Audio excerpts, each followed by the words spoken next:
నమస్తే BCC news కి స్వాగతం। నా పేరు విజయ। నేటి ముఖ్యాంశాలు।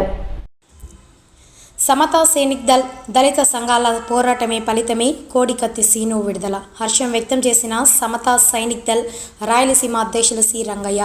సమతా సైనిక్ దళ్ దళిత సంఘాల పోరాటమే ఫలితమే కోడికత్తి సీను విడుదల అని హర్షం వ్యక్తం చేసి సమతా సైనిక్ దళ్ రాయలసీమ అధ్యక్షులు రంగయ్య పేర్కొన్నారు। కోడికత్తి సీను విడుదల సందర్భంగా ముందుగా సమతా సైనిక్ దళ్ రాయలసీమ అధ్యక్షులు రంగయ్య అధ్యక్షతన సమతా సైనిక్ దళ్ జిల్లా నాయకులు మల్లేష్ ఆధ్వర్యంలో సమతా సైనిక నాయకులు కార్యకర్తలు పాల్గొని పట్టణంలో స్థానిక సోమాప సర్కిల్ మీదుగా అంబేద్కర్ సర్కిల్ వరకు ర్యాలీ నిర్వహించి అంబేద్కర్ విగ్రహానికి పూలమాల వేసి ఘనంగా నివాళులు అర్పించారు।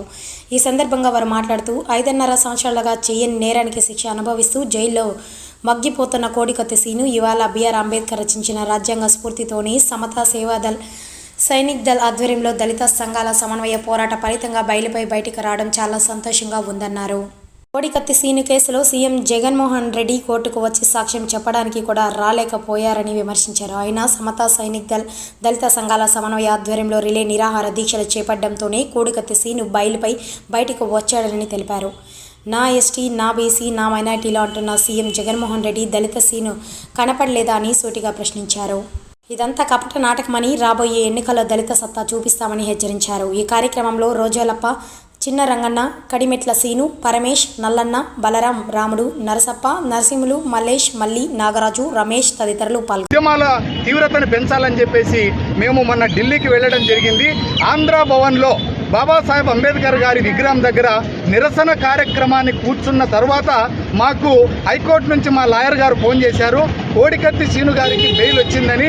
ఇది సాక్షాత్తు మేము చేస్తున్నటువంటి దళిత జాతి చేస్తున్నటువంటి పోరాటాల ఫలితమే। ఈరోజు మేము నమ్ముకున్నటువంటి చట్టం బాబాసాహెబ్ రచించినటువంటి రాజ్యాంగమే ఈరోజు మాకు రక్షణగా ఈరోజు కోడికత్తి సీనుకు బెయిల్ రావడం జరిగింది। 5.5 సంవత్సరాలుగా జైల్లో మగ్గిపోతూ సాక్ష్యం చెప్పడానికి జగన్ గారికి ఏంటి బాధ? మైనారిటీ అనేటువంటి జగన్ గారు మరి మీరు దళితులకి ఏ రకమైనటువంటి న్యాయం చేశారో మీ మనస్సాక్షికి అడగండి। ఈరోజు వైనాట్ 175 అన్నిటికీ నేను ఎన్నికలకి సిద్ధమని చెప్పారు। మరి మీరు సిద్ధమా? మేము ప్రత్యేక హోదా మీద మీ చర్చకు సిద్ధమా మీరు? మరి అదేవిధంగానే మాకు ప్రత్యేక హోదా మీద, అదేవిధంగా నిరుద్యోగ సమస్య మీద, జాబ్ క్యాలెండర్ మీద, అదేవిధంగా దళితులు 27 పథకాలు రద్దు చేసిన దాని మీద మేము చర్చకు సిద్ధం। మీరు సిద్ధమా? అది మీరు ఆలోచన చేయాలి జగన్మోహన్ రెడ్డి గారు। అయిపోయింది, మీకు 60 రోజులే కాలం సమీపించింది। మీరు దళితుల పట్ల చూపించినటువంటి నిరంకుశతత్వమే మీకు అదే సమాధి కడుతుందన్న విషయాన్ని మీరు గుర్తుంచుకోవాలి। జగన్మోహన్ రెడ్డి గారు దళితుల పట్ల మీరు చూపించినటువంటి ఈ నిరంకుశతత్వము ఎక్కడైతే కోడికత్తి సీను మరియు వాళ్ళ బాబాయ్ గారు హత్య, ఈ రెండిటితోనే మీరు రాజ్యాధికారంలోకి వచ్చారు, మీరు సీఎం సీటును అధిగమించారు। మళ్ళీ తిరిగి అదే కోడికత్తి సీనుతోనే మీకు సుఖాంతం చేస్తాం మీ ప్రభుత్వానికని కూడా మేము ఈ సభాముఖంగా తెలియజేస్తున్నాము।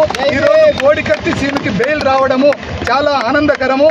మేము నమ్ముకున్నటువంటి చట్టాలు, రాజ్యాంగాలే మాకు రక్షణ అని కూడా ఈ సభాముఖంగా తెలియజేస్తూ ఈ పోరాటాల్లో పాల్గొన్నటువంటి మా యువదళం అయితేనేమి, జైబీ మాల మహానాడు అయితేనేమి, సమతా సైనిక్ దళ్ అయితేనేమి ప్రతి ఒక్కరికి పేరు పేరున మా జైబీమ తెలుపుకుంటూ సెలవు తీసుకుంటున్నాను। నా పేరు సమతా సైనిక్ దళ్ రాయలసీమ అధ్యక్షుడు।